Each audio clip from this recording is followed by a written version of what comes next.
स्वागत है दोस्तों। आप सुन रहे हैं कहानी वार्ता अपने दोस्त विक्रम के साथ। शुरू करते हैं। गोरखा भाग 2। देवराज चौहान अपने बंगले में मौजूद चीनी भाषा के कागजों को पढ़ रहा था। पास ही बेड पर बेहोश पड़े गोरखे के होंठों से मध्यम सी कराह निकली। उसे होश आ रहा था।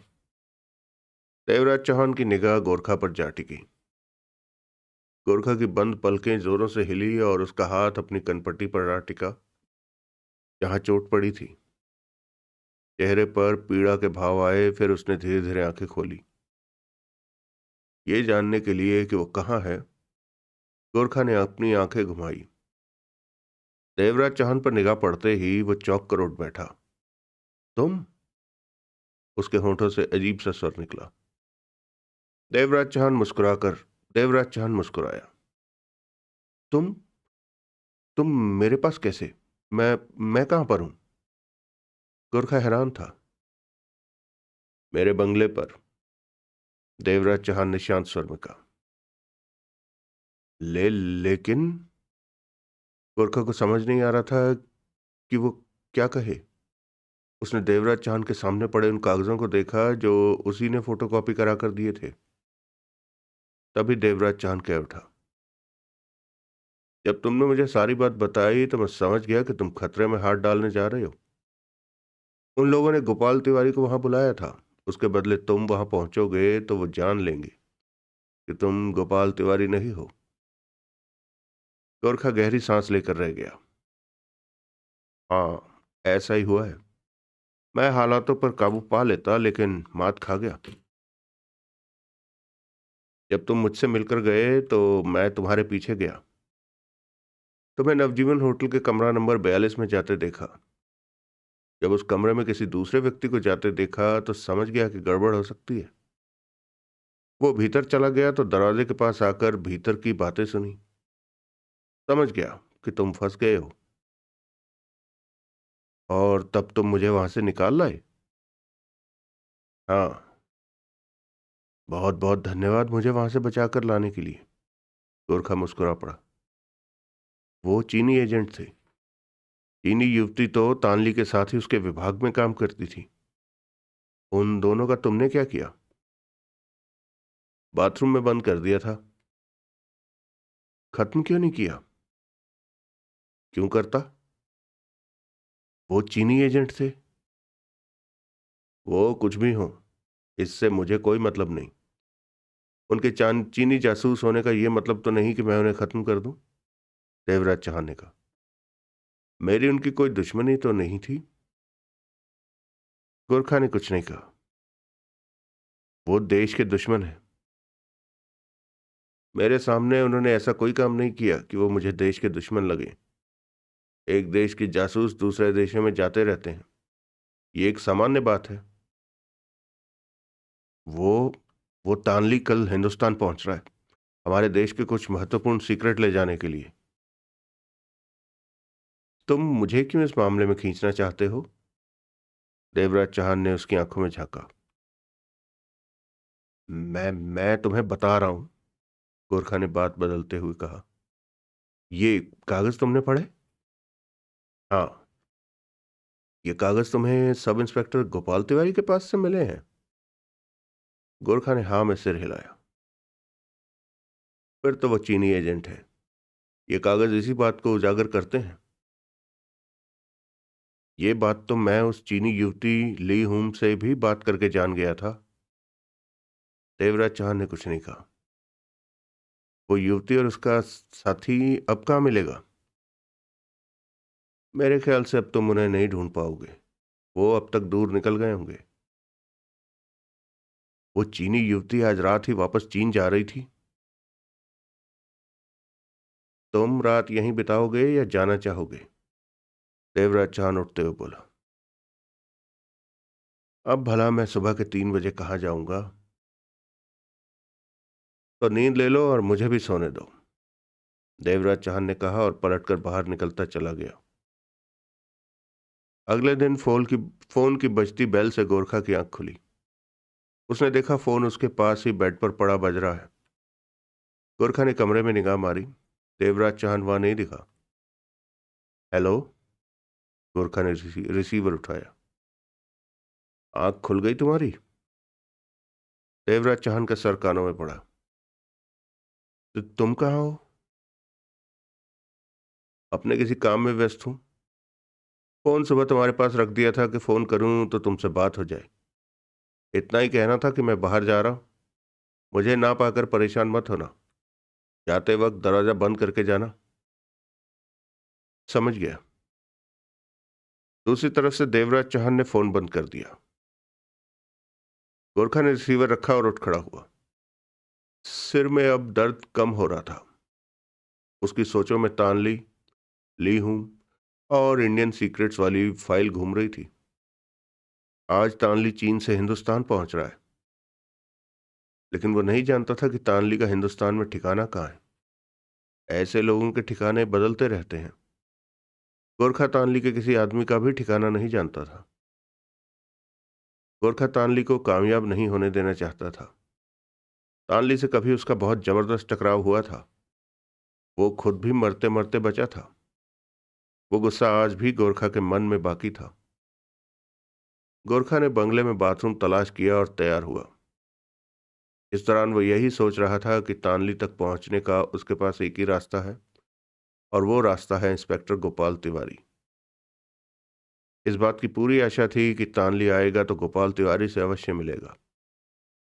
लेकिन वो गोपाल तिवारी को कहाँ तलाश करे? गोपाल तिवारी का एक ही ठिकाना उसकी नज़रों में था, उसका फ्लैट। परंतु इस बात का भी तो भरोसा नहीं था कि गोपाल तिवारी अपने फ्लैट में मिलेगा। गोरखा तैयार होकर बंगले के दरवाजे बंद करता बाहर निकलता चला गया।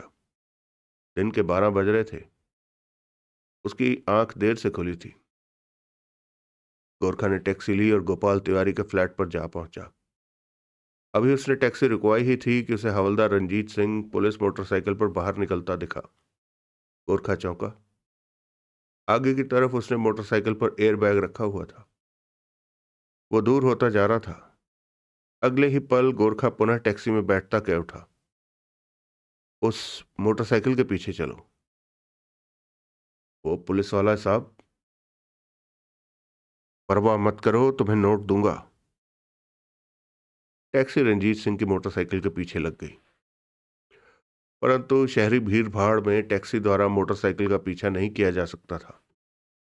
यही वजह रही कि 15 मिनट पीछा जारी रहने के बाद मोटरसाइकिल निगाहों से ओझल हो गई। गोरखा परेशान होकर मन ही मन झल्ला पड़ा। हवलदार रंजीत सिंह को उसने काफी तलाश किया, परंतु वो कहीं नहीं दिखा। आखिरकार वो वापस गोपाल तिवारी के फ्लैट पर पहुंचा और पैसे देकर टैक्सी को चलता किया। उसके बाद गोरखा गोपाल तिवारी के फ्लैट पर पहुंचा और लॉक खोलकर भीतर प्रवेश कर गया। फ्लैट खाली था। गोपाल तिवारी वहां नहीं था। तो हवलदार रंजीत सिंह यहां क्या करने आया था? वो यकीनन इसी फ्लैट में आया होगा। यहां से वो उस बैग में क्या ले गया? गोपाल तिवारी की इजाजत के बिना तो वो यहां नहीं आया होगा। यानी कि हवलदार रंजीत सिंह उसे गोपाल तिवारी तक पहुंचा सकता था। अगला दृश्य। हवलदार रंजीत सिंह बनियान और पजामा पहने अपने कच्चे पक्के मकान में बैठा था। शाम के 8 बज रहे थे। बीवी उसकी किचन में रात का खाना बनाने में व्यस्त थी। तो बच्चे छोटे से आंगन में खेलते शोर कर रहे थे। आज वह 6 बजे ही घर पर आ गया था। 24 घंटों की छुट्टी थी। यही सोच रहा था कि सारा वक्त घर में काम करके बिताएगा। काम के बोझ से वो परेशान था। सब इंस्पेक्टर गोपाल तिवारी जरा भी चैन से नहीं बैठने देता था। हर वक्त उसे किसी न किसी काम पर लगाए रहता था। तभी एक बच्चा दौड़ते हुए भीतर आया। पापा, बाहर आपसे कोई मिलने आया है। मेरे से? हाँ। वो ये मेरे से पूछ रहा था कि हवलदार रंजीत सिंह से मिलना है। बच्चे ने भोलेपन से कहा। कौन आ गया तंग करने? बुरा सा मुंह बनाते हुए वो खड़ा हुआ। किधर है? बाहर, दरवाजे पर। भीतर ले आऊं उसे? चुप कर। मुसीबतों को बाहर ही रखते हैं। कहते हुए हवलदार रंजीत सिंह कमरे से बाहर निकला। बाईं तरफ किचन में काम कर रही उसकी बीवी ने टोका। घर पर ही रहना, बाहर निकलने की कोशिश मत करना। कहीं नहीं जाता भाग्यवान। हवलदार रंजीत सिंह ने बुरा सा मुंह बनाया और आगे बढ़ता चला गया। छोटा सा आंगन पार करके दरवाजे पर पहुंचा। वह 0 वाट का बल्ब जल रहा था। उस कम रोशनी में फौरन किसी को पहचान लेना कठिन था। हाँ भाई। दरवाजे पर पहुंचकर हवलदार रंजीत सिंह बोला। खाने की बात इधर मत करना। नमस्कार। वो तो ठीक है, बात बोल। पहचाना नहीं? मैंने क्या ठेका ले रखा है सबको पहचानने का? जल्दी बात कर, जो भी करनी है। सब इंस्पेक्टर गोपाल तिवारी के बारे में पूछने आया था कि वो कहाँ है। अब तक रंजीत सिंह की निगाह उस कम रोशनी में पहचानने को अभ्यस्त हो गई थी। तुम? एकाएक हवलदार रंजीत सिंह के होठों से निकला। पहचान लिया? दरवाजे पर खड़ा वो गोरखा ही था। हवलदार रंजीत सिंह ने तुरंत अपने को संभाला। क्या फिर तेरे को कोई दौरा पड़ गया जो? मैं पहले भी ठीक था और अब भी ठीक हूं। हवलदार रंजीत सिंह ने गोरखा को घूरा। मेरे घर का पता तेरे को किसने दिया? पता कर लिया। हम्म। तेरे को इंस्पेक्टर साहब के बारे में पूछना है कि वो किधर है? हाँ। थाने जा, इंस्पेक्टर साहब के बारे में पूछ ले। पूछा था, पता नहीं चल रहा कि। सुन, अपने दौरे को संभाल के रख। तिवारी साहब टेढ़े आदमी हैं। इस बार पकड़ा तो छोड़ेंगे नहीं। वैसे काम क्या है तेरे को? 5,000 देना है उनका और वो मिल नहीं रहे। 5,000? रंजीत सिंह के कान खड़े हुए। किस बात का? तेरे को नहीं बताऊंगा। क्यों? इंस्पेक्टर साहब ने कहा था कि किसी को बताना मत कि किस बात का 5,000 है ये। रंजीत सिंह ने नाराजगी भरी नजरों से गोरखा को देखा। मैं किसी में नहीं आता, मेरे को बता दे। नहीं बताऊंगा। तूने इंस्पेक्टर साहब को पता ना बताया तो उनसे कह दूंगा कि तू मेरे से 5,000 मांग रहा था। तो फिर गोवा चला जा, रंजीत सिंह ने कड़वे स्वर में कहा। गोवा? हाँ, शाम की फ्लाइट से इंस्पेक्टर साहब गोवा गए हैं। 5-7 दिन बाद ही लौटेंगे। गोवा में कहाँ? किसी होटल में ही ठहरेंगे। तू क्या गोवा जाएगा? नहीं, मैं तो सोच रहा हूं कि उनके आने तक 5,000 कैसे संभालूंगा। मेरे को दे दे, मैं रख लूंगा। नहीं दूंगा। तू खा जाएगा, गोरखा ने कहा और पलटकर गली में बढ़ गया। दरवाजे पर खड़ा रंजीत सिंह उसे जाते देखता रहा, फिर मुंह बनाकर कह उठा। दिमाग फिर गया इस साले का। अगला दृश्य। गोरखा अपने घर पर पहुंचा। 11 बज रहे थे। डिनर ले चुका था वो। चेहरे पर सोचों के भाव थे। उसके मस्तिष्क में सब इंस्पेक्टर गोपाल तिवारी और चीनी जासूस तानली ही घूम रहा था। तानली हिंदुस्तान पहुंच चुका होगा। ऐसे में गोपाल तिवारी गोवा क्यों गया? क्या तानली से मिलने? तानली ने सब इंस्पेक्टर गोपाल तिवारी से पक्का मिलना था। ऐसे में गोपाल तिवारी का अचानक गोवा चले जाना यही दर्शाता है कि वह तानली से मिलने ही गया है। गोरखा अपने घर पहुंचकर कुर्सी पर बैठा सोचों में था कि सानी साहब आ गए।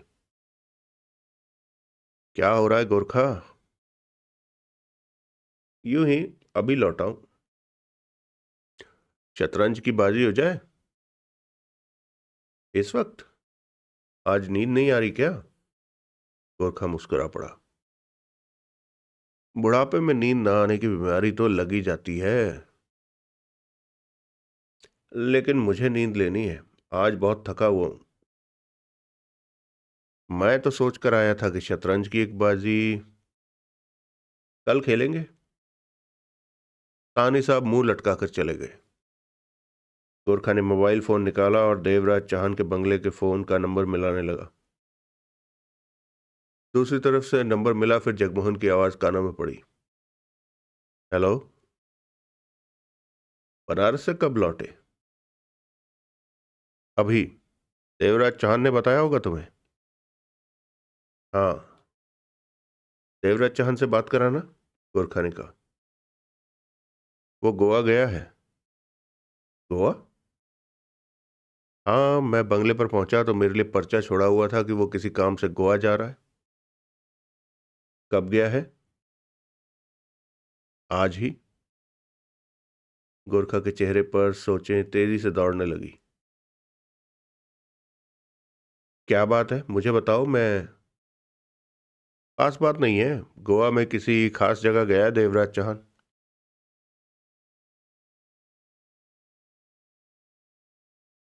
क्या बात है, मुझे बताओ। मैं जगमोहन ने पूछना चाहा। खास बात नहीं है। गोरखा, गोवा में किसी खास जगह गया है देवराज चौहान?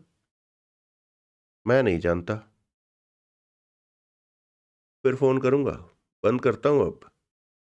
कहने के साथ ही गोरखा ने फोन बंद कर दिया। देवराज चौहान गोवा गया है? सब इंस्पेक्टर गोपाल तिवारी भी आज ही गोवा गया है। उन दोनों का गोवा जाना महज इत्तेफाक है? जाने क्यों गोरखा को महसूस हुआ कि उसे भी गोवा जाना चाहिए। गोपाल तिवारी हर हाल में तानली से मिलने ही गया होगा, और गोरखा तानली को हिंदुस्तान में सफल नहीं होने देना चाहता था। गोरखा तानली के प्लान को असफल कर देना चाहता था कि हिंदुस्तान की वो सीक्रेट फाइल उसे किसी भी हाल में न मिल सके। अगला दृश्य। गोरखा गोवा पहुंचा। एयरपोर्ट से बीच के पास स्थित होटल पहुंचा तो आधी रात के 3:15 बज रहे थे। इस वक्त कोई भी काम नहीं हो सकता था। थका हुआ तो था ही, बेड पर लेटते ही नींद आ गई। नींद में भी जैसे उसे तानली ही दिखाई देता रहा। अगले दिन 8:15 उसकी आंख खुली तो वो जल्दी से नहा धोकर तैयार हुआ और होटल से बाहर आ गया। तब इंस्पेक्टर गोपाल तिवारी को तलाश करना था, जो कि गोवा के ही किसी होटल में ठहरा हुआ था। गोरखा को पूरा विश्वास था कि तिवारी यहां तानली से ही मिलने आया है। गोरखा जल्दी से जल्दी गोपाल तिवारी को ढूंढ लेना चाहता था। शायद देवराज चौहान भी कहीं नजर आ जाए। अगला दृश्य। गोवा की ये पुरानी बस्ती थी। अधिकतर यहां मछुआरे ही रहते थे। तंग गलियों का जाल हर तरफ फैला नजर आ रहा था।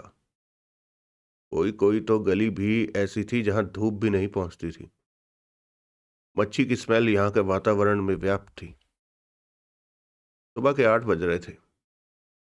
देवराज चौहान उन्हीं गलियों में आगे बढ़ा जा रहा था। कोई 2.5 फुट चौड़ी गली थी तो कुछ 4 फुट। आने जाने वाले लोगों के हाथ पांव टकरा जाते थे, परंतु हर कोई जैसे जल्दी में था। किसी को किसी के टकराने की कोई परवाह नहीं थी। रेखाओं जैसी गलियों को पार करके देवराज चौहान 12 फुट चौड़ी सड़क पर पहुंचकर ठिठका। नजरें आसपास घूमने लगी।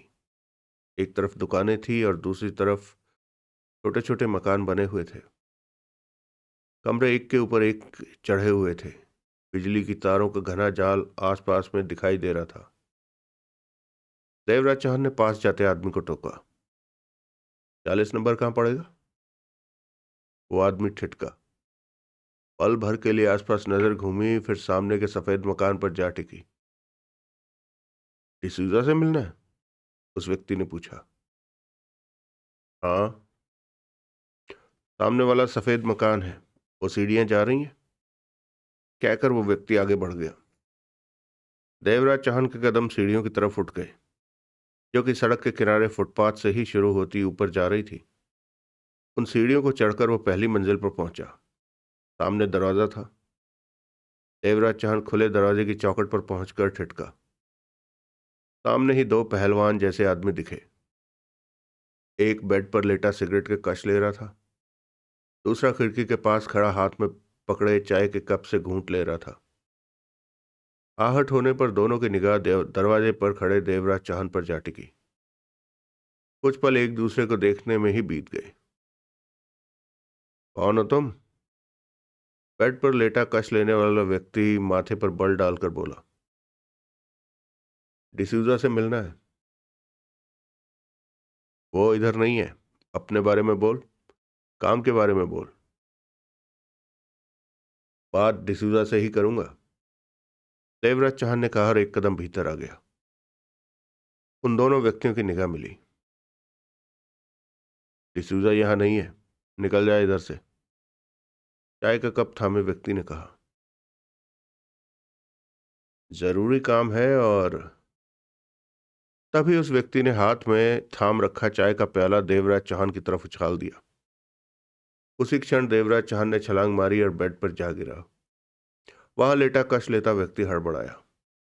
उसे शायद देवराज चौहान से ऐसी हरकत की आशा नहीं थी। सिगरेट उसके हाथ से छूटकर नीचे जा गिरी। उसने रिवॉल्वर निकालनी चाही कि देवराज चौहान ने उसकी कलाई थाम ली। कोई हरकत मत करना।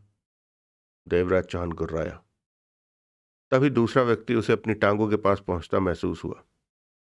देवराज चौहान ने गर्दन घुमाकर पीछे देखते हुए जूते की ठोकर उसके पेट पर मारी, परंतु ठोकर खास दम से लगी नहीं। वो व्यक्ति लड़खड़ाया और पुनः देवराज चौहान पर झपटा। देवराज चौहान की दोनों पिंडलियां खींची और उसे नीचे लेता चला गया। दूसरे व्यक्ति की थाम रखी कलाई भी छूट गई। उस व्यक्ति ने देवराज चौहान की टांगें छोड़ी और कमीज का कॉलर पकड़ लिया, झंझोड़ा। देवराज चौहान अपनी टांगों पर सीधा खड़ा हुआ। बेड पर लेटा व्यक्ति उछलकर खड़ा हो गया। उसके हाथ में अब रिवॉल्वर नजर आने लगी थी। चेहरे पर खतरनाक भाव आ ठहरे थे। अब वो खा जाने वाली नजरों से देवराज चौहान को देख रहा था। कौन है तू? रिवॉल्वर वाला गुर्राया। डिसूजा कहाँ है? मर गया साला डिसूजा। तू अपने बारे में बोल। डिसूजा से मेरी बात कराओ। मैं ये सीधी तरह नहीं मानेगा। उसकी कमीज का कॉलर पकड़े व्यक्ति ने पुनः कॉलर झंझोड़ा। देवराज चौहान बेहद शांत स्वर में बोला। तुमने मेरी कमीज का कॉलर अभी तक इसलिए पकड़ रखा है कि मैंने ऐतराज नहीं उठाया। ऐतराज उठाता तो तू क्या कर लेता? वो गुर्राया। उसी पल देवराज चौहान ने अपनी कोहनी पीछे खड़े व्यक्ति के पेट में जोरों से मारी। वो पीड़ा से दोहरा हुआ। कॉलर हाथ से छूट गया। देवराज चौहान ने हाथ पीछे करके उसकी गर्दन में बांह डाली और आगे की तरफ जोरों से झटका दिया।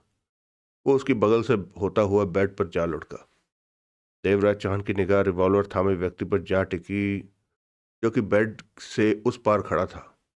वो अब दांत भींचे देवराज चौहान को देखने लगा। बेड पर गिरने वाला व्यक्ति फुर्ती से बेड से उतरकर अपने साथी के पास जा खड़ा हुआ। आरामी लगता है? वो गुर्रा कर रिवॉल्वर वाले से कह उठा। नजरें देवराज चौहान पर थी। रिवॉल्वर वाला व्यक्ति खतरनाक स्वर में कह उठा।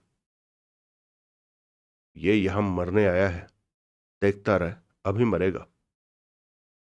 मैं यहां झगड़ा करने नहीं आया। देवराज चौहान ने शांत स्वर में कहा।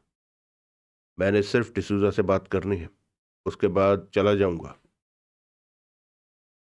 तू जाएगा तो तब जब हम तुझे जाने देंगे, उसने कड़वे स्वर में कहा और एक तरफ पड़ा साइलेंसर उठाकर रिवॉल्वर पर लगाने लगा।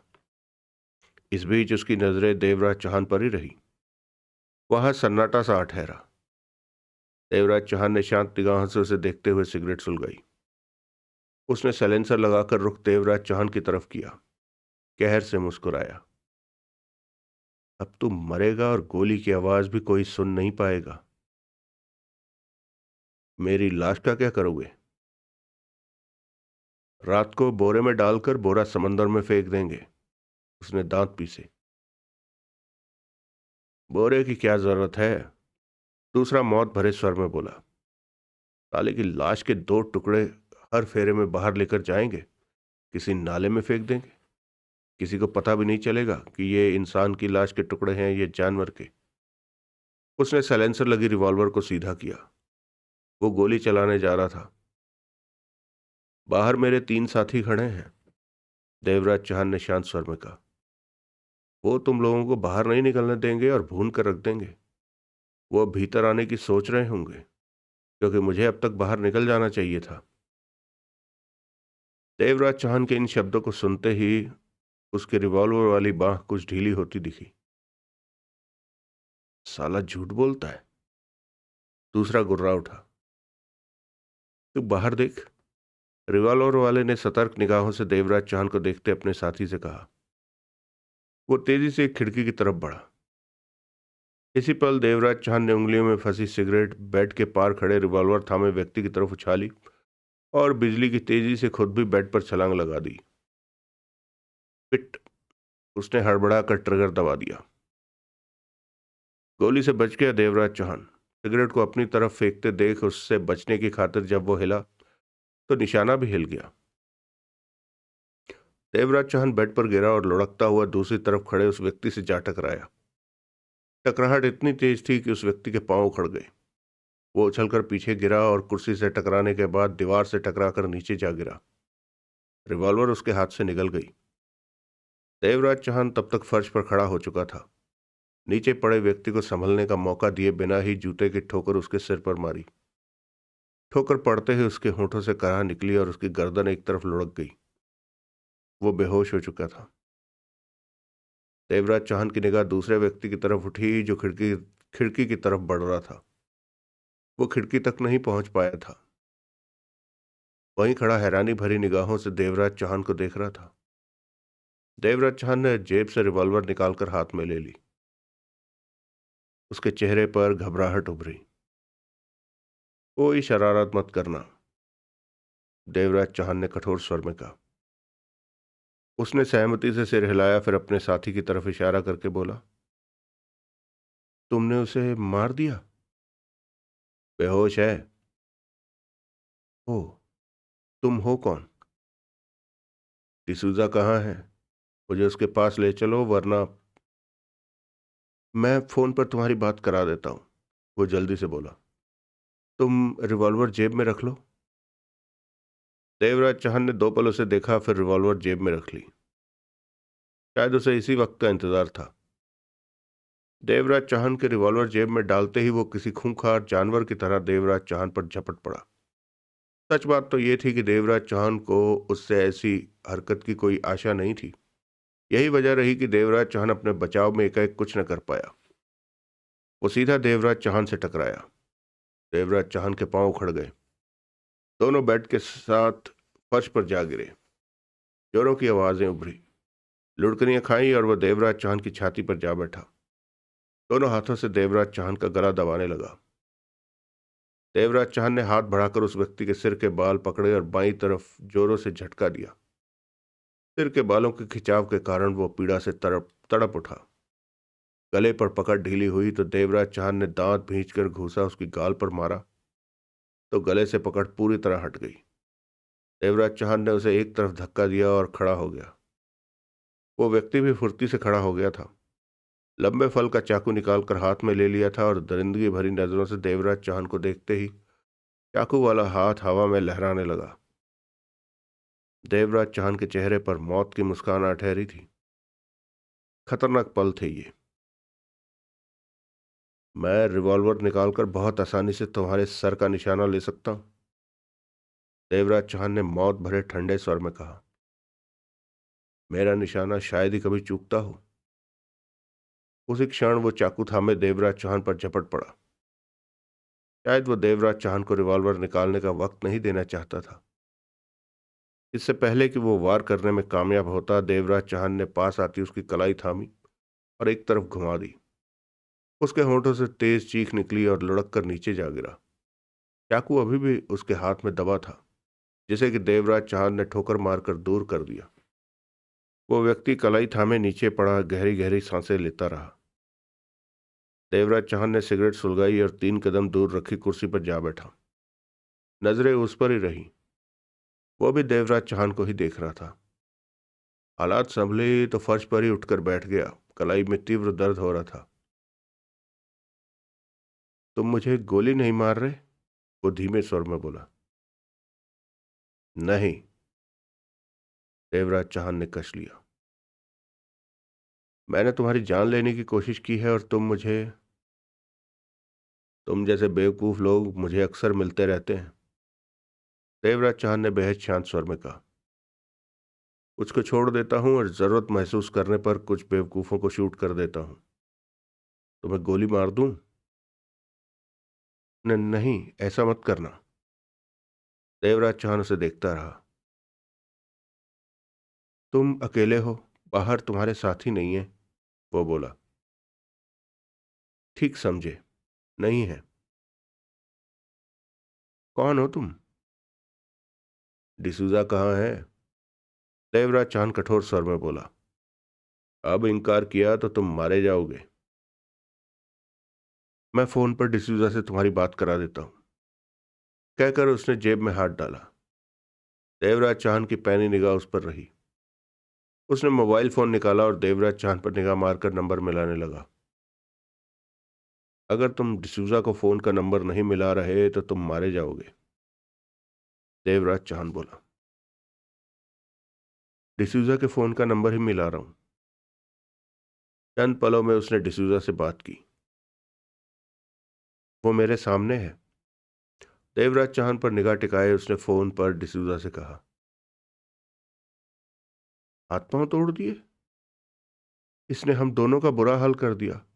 वो अब काफी देर से बेहोश पड़ा है। ओह, दम वाला बंदा है, हम इस पर काबू नहीं पा सके। कुछ पलों की चुप्पी के बाद डिसूजा की आवाज उसके कानों में पड़ी। अब क्या कहता है वो? तुमसे बात करना चाहता है। बात करा। वो उठा और देवराज चौहान के पास पहुंचकर बोला, डिसूजा से बात कर लो। देवराज चौहान उसकी कही बातें सुन चुका था। उसने मोबाइल फोन लेकर बात की। डिसूजा, कहो। ताराचंद मलानी ने मुझे तुम्हारे पास भेजा है, देवराज चौहान ने कहा। जानता हूं। कल ही मलानी का फोन आ गया था कि देवराज चौहान आ रहा है मेरे पास। आगे का काम वो करेगा। लेकिन ये बच्चों का खेल नहीं है, इसलिए तुम्हें चेक किया कि तुम में दम खम है कि नहीं। चेक करने में बच्चों की जान भी जा सकती थी, देवराज चौहान ने शांत स्वर में कहा। धंधा ही ऐसा है, काम पूरा होना चाहिए, जान की परवाह कौन करता है। डिसूजा का लापरवाही से भरा स्वर देवराज चौहान के कानों में पड़ा। दिन के 3 बजे तुम मुझे बीच के पास मिलो। बीच बहुत बड़ा है डिसूजा। बीच पर बने पेंगुइन रेस्टोरेंट में बाहर कुर्सियों पर बैठा मिलूंगा मैं। देवराज चौहान ने फोन बंद करके उस व्यक्ति को दिया और कुर्सी से उठकर बाहर निकलता चला गया। अगला दृश्य। गोरखा सब इंस्पेक्टर गोपाल तिवारी को होटलों में तलाश करता फिर रहा था। आखिरकार दिन के 12 बजे एक होटल से पता चला कि कल शाम के बाद दिल्ली से मिस्टर तिवारी रूम नंबर 12 में आकर ठहरे हैं। रिसेप्शन पर इससे ज्यादा पूछताछ करना ठीक नहीं था। इतना ही पता चला कि इस वक्त वो कमरे में नहीं है। गोरखा वहां से हटा और उसने उस वेटर को तलाश किया जो 12 नंबर में सर्विस दे रहा था। तुम ही 12 नंबर में सर्विस दे रहे हो? गोरखा ने पूछा। हाँ। क्यों? कल शाम को 12 नंबर में तिवारी साहब ठहरे हैं। हाँ, लेकिन आप। गोरखा ने जेब से 500 का नोट निकालकर उसे थमाया। ये नोट लेना चाहते हो?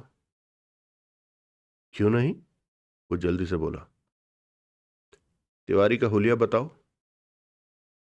वेटर ने जो हुलिया बताया वो सब इंस्पेक्टर गोपाल तिवारी का ही था। गोरखा को तसल्ली मिली कि गोपाल तिवारी का पता मिल गया है। ये साहब होटल से कब गए? 10 बजे होंगे, नाश्ता करके गए थे। कब आएंगे, कुछ पता है? नहीं। 500 का नोट और कमाना चाहते हो? हाँ। उसकी गर्दन हिली। जब वो आए मुझे मोबाइल नंबर पर खबर कर दो। नंबर तुम्हें देता हूँ।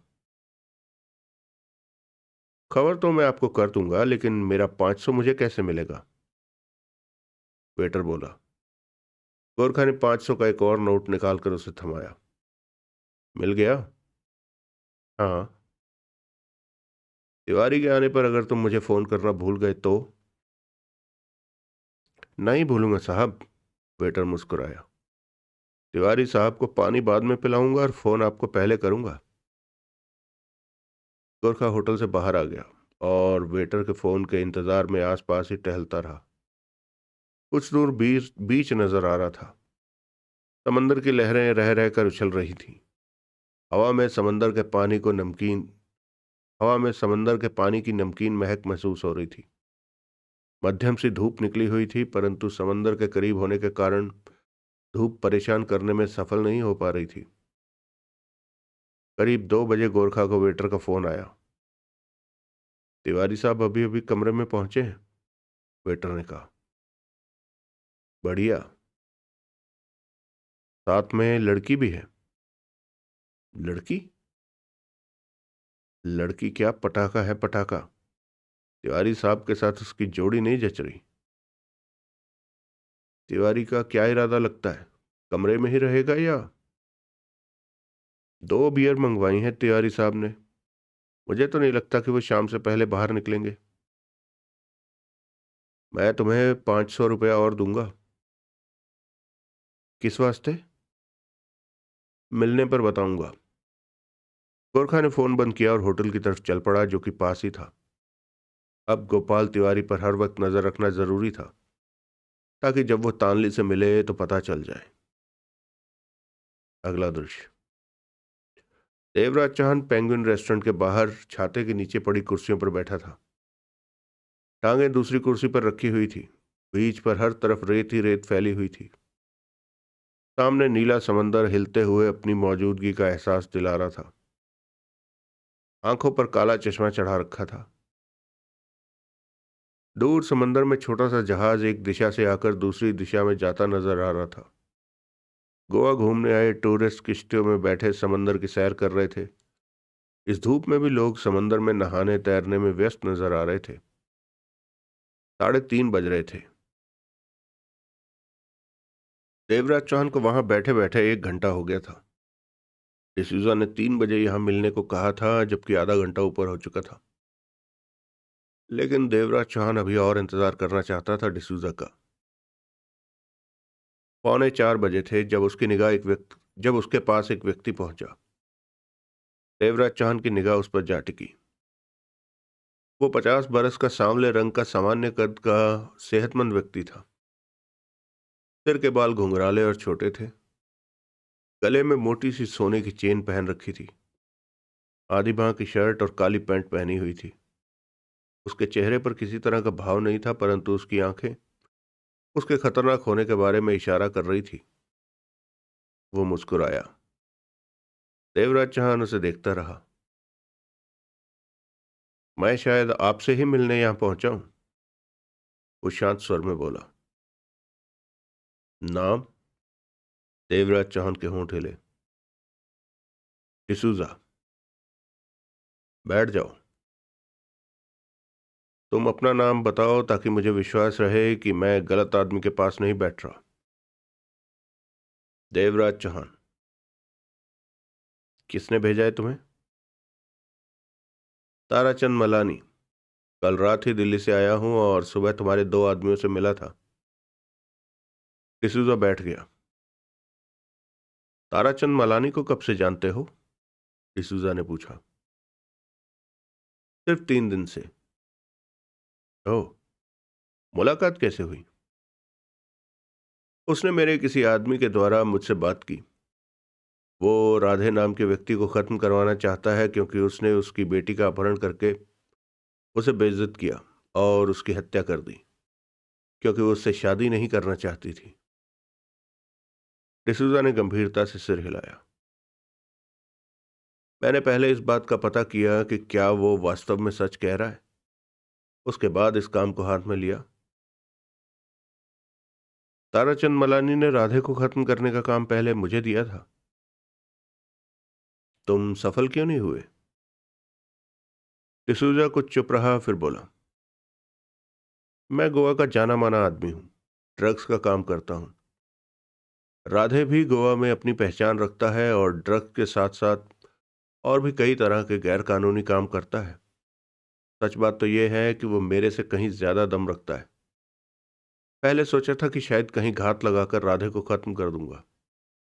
मलानी इस काम के मुझे 1 करोड़ दे रहा था, लेकिन बाद में मुझे लगा कि राधे पर हाथ डालना मेरे लिए ठीक नहीं होगा। कहीं पर भी मैं असफल रहा तो राधे मेरे साथ साथ मेरे परिवार को भी खत्म कर देगा। तो तुमने मलानी को काम के लिए इनकार कर दिया? हाँ, उसके बाद ही उसने तुमसे बात की होगी। देवराज चांद ने सिगरेट सुलगाकर कश लिया। मलानी ने मुझे बताया था कि राधे के बारे में तुम मुझे जानकारी दोगे। हाँ, मैंने राधे की व्यक्तिगत बातें जानने के लिए काफी वक्त बर्बाद किया है। मुझे बताओ कि मैं राधे तक कैसे पहुंच सकता। आसान नहीं है ये काम। तुम्हारे मुंह से मैं ये सुनने के लिए दिल्ली से गोवा नहीं आया। देवराज चांद ने कश लिया। राधे यूं तो पंजाब का रहने वाला है, परंतु 30 साल पहले वो गोवा आ गया था। यहीं पर उसने गैर कानूनी काम करके खुद को जमाया। 15 साल की उम्र में जब वो गोवा आया तो ढाबे पर खाना खिलाने का काम करने लगा। यहाँ से उसने गोवा में अपनी जिंदगी शुरू की और आज बादशाह है गोवा का। मिलेगा किधर? उसका कोई पक्का ठिकाना नहीं है। काम के सिलसिले में वो बहुत व्यस्त रहता है। गोवा में उसके कई ठिकाने हैं। उसका एक पाँव मुंबई में रहता है। अक्सर वो विदेशों में जाता रहता है। उम्र क्या है उसकी? 40। परिवार? नहीं है। ताराचंद मलानी की लड़की से वो शादी करना चाहता था, परंतु वो नहीं मानी शादी को। ये दोस्ती थी उसकी राधे से, लेकिन राधे को वो अच्छा आदमी नहीं मानती थी। सुनने में तो ये भी आया कि मलानी की बेटी संतरा राधे से दोस्ती भी खत्म कर देना चाहती थी, परंतु राधे ने उसे अपने शिकंजे में जकड़ रखा था। फिर भी दोनों में काफी दूरियां दूरियां बढ़ गई थी। डिसूजा गंभीर स्वर में बता रहा था। पता करने पर यही पता लगा कि राधे संतरा पर दबाव बना रहा था कि वह उससे शादी कर ले, लेकिन वह नहीं मान रही थी। आखिरकार एक दिन संतरा की लाश देखने को मिली। उसकी फूली हुई लाश समंदर की सतह पर तैर रही थी। मलानी ने अपने तौर पर संतरा की मौत के बारे में पता किया। कई महीनों की भागदौड़ के बाद वो इसी नतीजे पर पहुंचा कि राधे ने ही उसकी हत्या की है। आखिर 2-3 दिनों तक उसे राधे के साथ ही देखा गया था। उसके 3 दिन बाद लाश मिली थी। अब राधे कहाँ है? गोवा में। कल ही वो गोवा में आया है। इस वक्त कहाँ होगा वो? मैं नहीं जानता, परंतु रात को वो समंदर में किसी से मिलने जा रहा है। समंदर में? धंधा ही ऐसा है राधे का। कोई खास पार्टी होगी जो। तुम जानते हो कि वो कहाँ जाएगा समंदर में? कुछ कुछ। मुझे वहां पहुंचा सकते हो? तुम्हें? तुम या तुम्हारा कोई आदमी मुझे राधे तक पहुंचा दे तो मैं अपना काम निपटा देना चाहता हूं। डिसूजा सोच भरी नजरों से देवराज चौहान को देखता रहा, फिर बोला, नाजुक कामों में मैं अपने आदमियों पर कम ही भरोसा करता हूं। तुम्हें मैं ले चलूंगा। ठीक है, लेकिन खुलकर तुम्हारी कोई सहायता नहीं कर। तुम्हारी सहायता की कोई जरूरत नहीं। राधे पर हाथ डालना बच्चों का खेल नहीं है देवराज चौहान। डिसूजा ने उसे सतर्क किया। जवाब में देवराज चौहान मुस्कुराया। ताराचंद मलानी से राधे को खत्म करने के लिए तगड़ी दौलत ले रहे होगे? एक पैसा भी नहीं ले रहा, देवराज चौहान बोला। ये कैसे हो सकता है? डिसूजा के माथे पर बल पड़े। अपनी बेटी की मौत से मलानी पहले ही दुखी है। उसकी आंखों से आंसू नहीं रुकते। बात करते करते वो बार बार रो पड़ता है। ऐसे दुखी इंसान को न्याय दिलाने के लिए मैं दौलत नहीं ले सकता। डिसूजा अविश्वास भरी निगाहों से देवराज चौहान को देखता रहा। देवराज चौहान ने उसके चेहरे के भाव देखे, फिर गर्दन घुमाकर समंदर को देखने लगा। अगर तुम सच कह रहे हो तो मैंने आज तक तुम जैसा इंसान नहीं देखा। डिसूजा कह उठा। देवराज चांद उसे देखता रहा, जवाब में कुछ नहीं कहा। अगला दृश्य। गोरखा होटल में ही लॉबी में बैठा गोपाल तिवारी की खबरें वेटर से हासिल करता रहा। इसके बदले 500 का नोट वेटर को और देना पड़ता था। वेटर की ड्यूटी समाप्त हो रही थी तो अगली शिफ्ट भी उसने अपने नाम करा ली कि गोरखा से लिए नोट की पूरी वसूली उसे दे सके। शाम को 5 बजे वेटर लॉबी में उसके पास पहुंचा।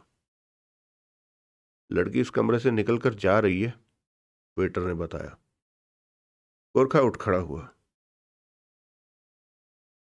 चलती लड़की है या किसी काम के लिए कमरे में रुकी हुई थी? गोरखा ने पूछा।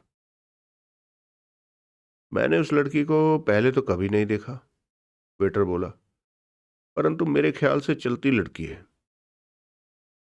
गोरखा के चेहरे पर सोच के भाव उभरे। वो लड़की है, वेटर ने दबे स्वर में कहा, नीले कपड़ों वाली। गोरखा ने देखा। लिफ्ट रुकते ही दरवाजा खुला और नीली जीन नीला टॉप पहने लड़की निकलकर मुख्य द्वार की तरफ बढ़ गई। सिर पर उसने झूलती 2 चुटिया कर रखी थी। 20 की उम्र रही होगी उसकी। तुम 12 नंबर पर नजर रखो, मैं 5 मिनट में आता हूं, गोरखा ने कहा। वेटर वहां से चला गया। वो लड़की शीशे के मुख्य द्वार की तरफ बढ़ी जा रही थी। गोरखा तेज तेज कदम उठाता उसके पास जा पहुंचा। हेलो, गोरखा एक मुस्कुरा कर बोला। आज तो तुम पहचानी नहीं जा रही हो। वो ठिठकी। गोरखा को देखा। मैंने तुम्हें पहचाना नहीं, वो बोली। बियर की स्मेल उसके मुंह से निकली। गोरखा समझ गया कि अभी भी वो नशे की मस्ती में है। मुझे नहीं पहचाना? नहीं। कमाल है, मैं राम सिंह हूं, इतनी जल्दी भूल गई क्या? आज याद नहीं आ रहा। तुम कहते हो तो हम जरूर मिले होंगे। इस वक्त याद नहीं आ रहा, उसने लापरवाही से कहा। इस वक्त तो मैं रुकूंगी नहीं, रात को मिलना हो तो बता दो। गोरखा समझ गया कि लड़की चलती लड़की है। मैंने तुम्हें दोपहर को किसी के साथ होटल में जाते देखा था, तब तुम्हें बुलाना ठीक नहीं समझा। पुरानी पहचान वाला है वो, जब भी गोवा आता है मुझे ही बुलाता है। रात को मिलते हो तो बताओ। आ जाना इसी होटल की लॉबी में 9 बजे, गोरखा ने मुस्कुराकर कहा और वापस चल पड़ा। उसके बाद गोरखा ने वेटर को तलाश किया, जो कि 20 मिनट बाद दिखा। 12 नंबर वाला क्या कर रहा है? नहाकर हटा है, कहीं जाने की तैयारी में है। अभी अभी कॉफी देकर आया हूं, वेटर बता रहा था। जब मैं कॉफी देने गया तो वो अपने मोबाइल पर बात कर रहा था। कह रहा था कि आज रात मैं वक्त पर आपसे मिलने पहुंच जाऊंगा तानली साहब। रात के लिए बोट का इंतजाम अभी कर लेता हूं। तानली का जिक्र आते ही गोरखा समझ गया कि वो सही लाइन पर चल रहा है। कितनी देर में वो बाहर निकलेगा? गोरखा ने पूछा। मेरे ख्याल में तो आने ही वाला होगा। एक बात पूछूं मालिक? हाँ। दोपहर में जो आपने 500 का नोट दिया था वो कब तक चलता रहेगा? 12 नंबर वाला अभी बाहर कब निकलेगा तो वो नोट खत्म। मतलब कि इसके बाद आप जब मेरे से काम लेंगे तो दोबारा नोट देंगे? हाँ, गोरखा मुस्कुराया। फिर आप नोट कब देंगे? वेटर मुस्कुराया। दोबारा जब 12 नंबर वाले के पीछे होटल में आऊंगा, गोरखा ने आसपास नजरें दौड़ाते हुए कहा। मेरा मोबाइल नंबर आपके पास है ना? लिख रखा है, फिक्र न कर, दोबारा तेरे को सेवा का मौका अवश्य दूंगा। वेटर चला गया। गोरखा लॉबी में ही रहा। नजरें लिफ्ट पर थी। उधर 4 लिफ्ट थी। लोग आ जा रहे थे। 10 मिनट बाद उसे sub inspector Gopal Tiwari lift से निकलकर बाहर जाने वाले दरवाजे की तरफ बढ़ता दिखा। गोरखा उसे उसके पीछे लग गया। एक पल के लिए भी गोरखा ने गोपाल तिवारी को नजरों से ओझल न होने दिया। ताई की तरह उसके पीछे लगा रहा। गोरखा जानता था कि अगर अब गोपाल तिवारी निगाहों से ओझल हो गया तो तानली तक पहुंचना कठिन हो जाएगा। गोपाल तिवारी ने तानली से रात को मिलना था। ऐसे में तिवारी को नजर में रखना जरूरी था। गोपाल तिवारी होटल से 2 किलोमीटर दूर समंदर के किनारे किनारे से कुछ हटकर बनी नाविकों की बस्ती में पहुंचा। समंदर किनारे ढेरों बोट बंधी हुई थी। टूरिस्ट किराए पर बोट लेकर समंदर की सैर करने जा रहे थे तो कुछ वापस आ रहे थे। गोरखा दूर मुनासिब जगह से गोपाल तिवारी को देखता रहा। गोपाल तिवारी ने 5-7 मिनट एक बोट वाले से बात की, फिर उसे जेब से 100-100 के नोट निकाल कर दिए। उसके बाद गोपाल तिवारी को उसने एक तरफ जाते देखा। गोरखा के चेहरे पर सोच के भाव उभरे। क्या अब गोपाल तिवारी के पीछे जाए या पता करे कि उसने बोट वाले से क्या बात की। गोपाल तिवारी ने बोट वाले को पैसे दिए हैं तो वो दोबारा उसके पास अवश्य आएगा। वेटर ने बताया था कि तिवारी ने फोन पर तानली से कहा था कि रात के लिए बोट का इंतजाम अभी कर लेता हूं। स्पष्ट था कि गोपाल तिवारी तानली से मिलने के लिए रात के सफर की तैयारी कर रहा है। गोरखा को लगा कि तानली गोपाल तिवारी को समंदर में कहीं मिलेगा, तभी तो तिवारी बोट का इंतजाम कर रहा है। गोपाल तिवारी नजरों से ओझल हो गया। वो बोट वाला किनारे पर खड़ी अपनी बोट में जाकर व्यस्त सा होता दिखा। गोरखा आगे बढ़ा और चलता हुआ उसी बोट के पास आ खड़ा हुआ। आसपास अन्य बोटों की कतारें लगी नजर आ रही थी। शाम की ठंडी हवा समंदर से टकरा कर आ रही थी। कहाँ हो भाई? गोरखा ने पुकारा। बोट वाला नीचे झुका सीधा हुआ और गर्दन घुमाकर गोरखा को देखा। जी साहब जी, बोट चाहिए? ये सुनते ही वो आगे बढ़ा और बोट से छोटी सी छलांग लगाकर नीचे उतरा और गोरखा के पास आ गया। कब चाहिए? रात को समंदर में घूमना है। रात को? हाँ, दिन के उजाले में तो समंदर घूम के देख लिया। अब ये देखना है कि रात को समंदर कैसा दिखता है।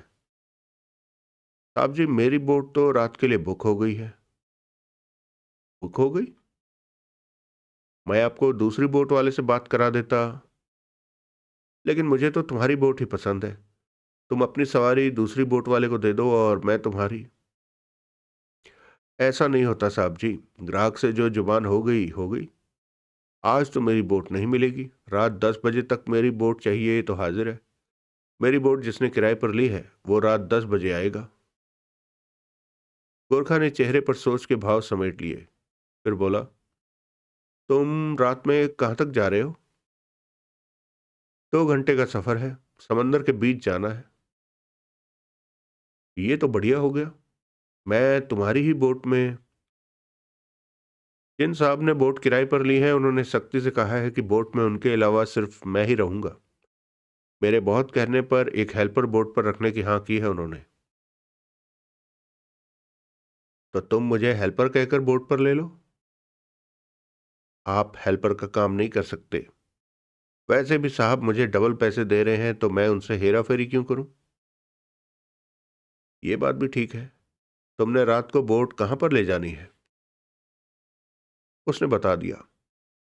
गोपाल तिवारी ने रात कहां तक समंदर में सफर करना है ये मालूम होते ही गोरखा की आधी समस्या तो हल हो गई। तभी वो बोट वाला कह उठा, कहें तो दूसरी बोट वाले से बात करा देता हूं, उसकी बोट भी बढ़िया है। करा दो। गोरखा ने सिर हिलाया। लेकिन वो सवारी रात को समंदर में इतनी दूर करने क्या जा रही है? जो भी करे, हमें क्या, हमें तो नोट मिल रहे हैं। वैसे आप भी तो रात को समंदर में घूमने जाना चाहते हैं, उसी तरह वो सवारी भी घूमना चाहती होगी। ठीक है, तुम बोट वाले से मेरी बात कराओ। बोट वाले ने कुछ दूरी पर जाते एक लड़के को आवाज लगाई, सुनील। हाँ चाचा। इन साहब की भाई से बात करा दे, बोट लेनी है। फिर वो गोरखा से बोला, चाहिए साहब, वो आपको भाई से मिला देगा। उसकी बोट भी बढ़िया है और वो भी बढ़िया बंदा है, आपको तकलीफ नहीं होने देगा। गोरखा उस लड़के के साथ चल पड़ा। कुछ दूरी पर किनारे पर खड़ी बोट के पास रेत पर बैठे एक व्यक्ति के पास पहुंचा। चाचा ने भेजा इन साहब को। लड़का बोला। बोट चाहिए, कहकर वो चला गया। बोट वाला फौरन आ खड़ा हुआ। समंदर में कहाँ तक घूमना है साहब? नाम क्या है तुम्हारा? मुस्तफ़ा। रात के लिए तुम्हारी बोट किराए पर लूंगा। ईंधन मेरा और बोट के तुम्हें 5,000 दूंगा। मुझे मंजूर है साहब जी। वो खुश हो गया। अगर काम ठीक से किया तो 2,000 रुपया बाद में भी दूंगा। उसने फौरन सिर हिलाया। उस बोट वाले का नाम क्या है जिसने मुझे तुम्हारे पास भेजा है? गोरखा ने पूछा। अकबर। अकबर रात को किसी को लेकर समंदर में जाएगा। उसने भी रात भर के लिए बोट ली है। मैं देखना चाहता हूं कि वो समंदर में कहां तक जाएगा और क्या करने जाएगा। समझ गया? समझ गया। पीछा करना है अकबर की बोट का, और अकबर को पता भी नहीं चलना चाहिए कि हम उसके पीछे हैं। ठीक। झगड़े वाली बात तो नहीं है? मुस्तफ़ा ने पूछा। ऐसा कुछ नहीं है यार, सिर्फ पीछा करना है। गोरखा ने जेब से 500 के नोट निकाल कर उसे दिए। नहीं, गोरखा ने जेब से 500 के 6 नोट निकाल कर उसे दिए। बोट में तेल फुल करा लेना, रास्ते में कोई परेशानी ना हो। कोई परेशानी नहीं होगी। अकबर ने अपनी बोट लेकर अपनी पार्टी के साथ 10 बजे समंदर में जाना है। मैं आपको यहाँ 9 बजे तैयार मिलूंगा।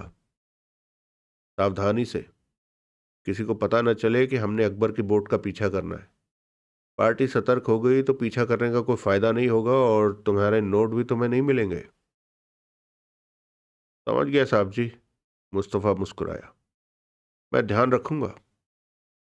एक रात में 7,000 रुपये कमाना उसके लिए बड़ी बात थी।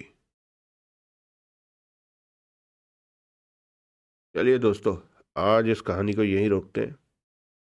अब कल देखेंगे गोरखा समंदर में पीछे पीछे जाते हुए कहाँ पहुंचा। मिलते हैं इसके अगले भाग में। तब तक के लिए आप सब सुखी रहें, स्वस्थ रहें, खुश रहें। जय हिंद। वंदे मातरम। जय श्री राम।